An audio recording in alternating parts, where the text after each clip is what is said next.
Well, we've had another good week of catching. Water levels are still on the low end. We started out last week pretty chilly. You know, Monday, Tuesday were pretty chilly, and the water temps revealed that. As we were upper 50s, 58, 59, 60s.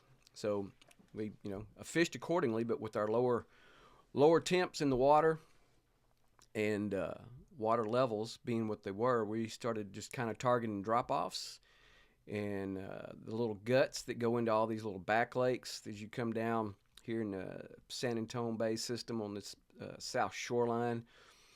We hit these mouths that go back in there and kind of work some of those areas. It's got little drop offs, little drains in here, like so.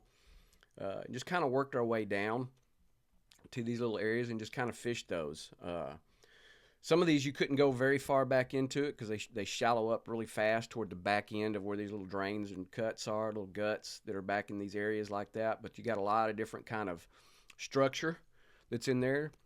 We're more kind of with the temperatures what they were at the start of last week.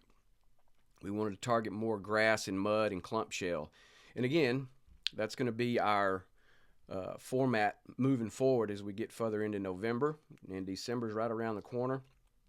So these areas, these became our primary targets all the way down into Panther Point, these little back lake areas here that dump out. So those little drains and cuts like that are typically a little bit deeper, and sometimes these fish will stage up in that when those water levels are pretty low like that. So you get a little concentration of fish, and we found fish in some of them. Not every one of them were holding fish. Key thing there is making sure you had bait working in your area, which we did. So that became our target and our plan anyway. But the flavor of the week, if you will, was white ice and bone diamond. And since we came off that big moon, we're in those transition days. So my plan of attack is I like to start with the smaller size profile bait, i.e. burner shad by down south, or the Little Johns, and just threw those to start with. Also, the Pavlure Little Softy was another big winner this past week as well. We were working those deeper drains, and then of course the drop offs. So that with that water being just a tad bit clearer, once those big winds from that front passed by and everything, we got into a really high pressure days toward the end of the week. Beautiful days on the water, low winds every morning. Winds would pick up in the afternoons, but the water clarity was super clear. So we went with the white ice a lot in whatever flavor that you want or whatever brand that you wanted to throw, but that was the color. And then once we got closer to the noon hour or the 1 o'clock hour, and the wind would kind of pick up, it would kind of stain the water a little bit, dirty it up just a hair. So we flipped over to the bone diamond, and it continued. That pattern held pretty well for us this whole past week. Now, early in the week, much rougher conditions, so we just kind of had to play with that. But as that week progressed, that became clear that that's what they wanted and how they wanted it presented to them. So also got back in Panther Lake and just kind of worked the deep middle out in this lake here, and then of course the same thing up here inside the lake here. Just worked the deeper edges off that, and they're not super deep, but they do present you with those opportunities. And then of course you can get back here in Swan and do the same thing back in there. It's all got the right kind of structure that's in there. You got the mushy bottom, you got scattered grass in there, and you got some clump shell in and about those areas. And then we just kind of moved back to the outside out here, and just worked some more of the drains. So that was what our plan was. We stuck with that plan for the most part, and it was pretty productive throughout the week. A lot of trout were staged up in some of those. Some of the redfish were staged up in some of those. So that proved well for us. So not, again, what I said earlier, not every one of the drains was holding any fish. So that's why when you start fishing those lower tides like that, whether it be just a low tide or a negative tide, if you can find areas that's got several little drains like that, just keep working them, because one of them is going to have fish that's going to be holding in there. So you just sometimes you just have to hunt and look. But again, the burner shads were the main baits that we threw toward the middle and latter part of the week. A little bit bigger baits, like the original size down south, the knocking tails, the pav lures as well, and the 5 and 6 inch rat tails that they have. All did pretty well for us for the most part. So we just kind of carried that over throughout the week and just kind of let the fish dictate to us how they wanted everything done. So really caught a lot of fish in and around the majors. We tried to incorporate a minor in there every so often if the time frame worked out for us in our fishing day, and that's primarily when we had our opportunities. Over in Carlos on the west shoreline that backs up to the ICW, earlier in the week we had the front that had blown in on that Sunday, I believe it was, and then it kind of carried over into Monday with the winds and the coolness. So we stayed on this side over here. So it's really when you have those west, northwest, north winds, this area of Carlos does pretty well as far as you having protection from that. So it set up pretty well for us.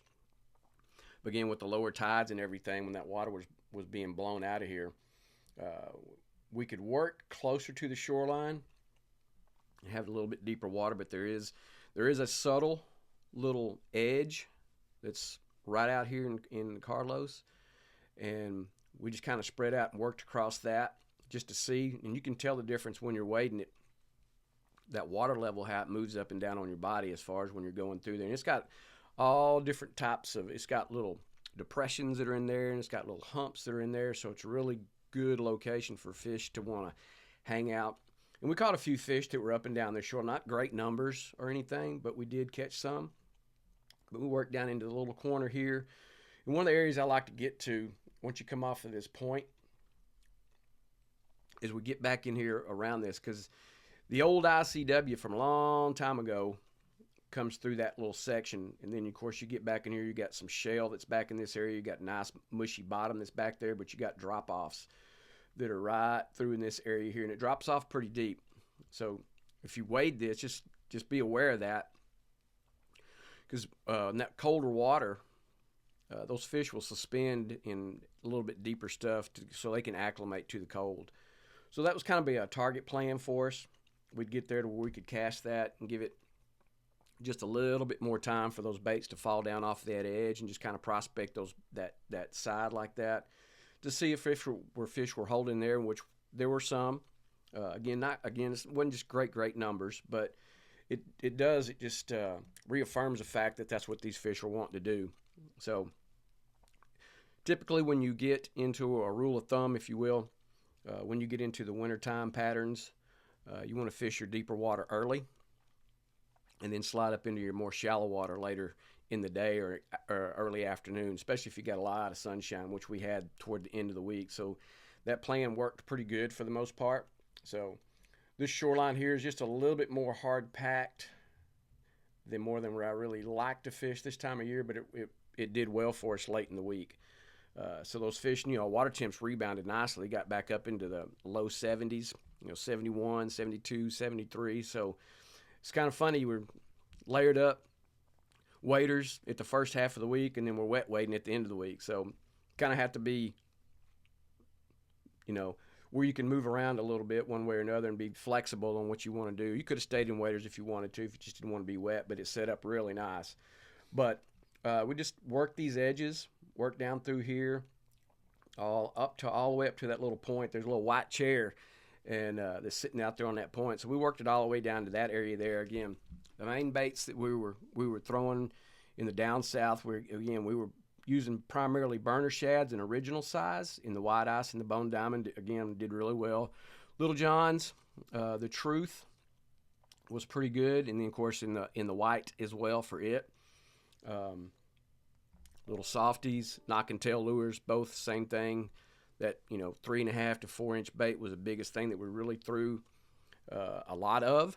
So again, pav lures, we were throwing the 4 and 5 inch. And they do have a newer bait out that's at the 3 inch as well. So we had some of those that we would throw in there, and we would catch fish occasionally up and down that shoreline. So again, we just took our time with it and worked. Some of these days you had to be really patient. And once we got into that usually that major over, it did produce a few more fish during that time frame in and around that, and some of it was an early bite, some of it was a later bite. It just kind of depended on what day it was. But that was the game plan. That's what we stuck with, and again, it produced for us. Here on Newcomb Point, Newcomb Bend, all this area out here, you got a nice little drop edge that's out there. So that was our focus on that later in the week when we fished all this area through here. We stayed a little deep. We're probably, I don't know, 100 yards off the shoreline where that little drop is that's out there. And again, it's not a drastic drop. It's very subtle. Just work down that.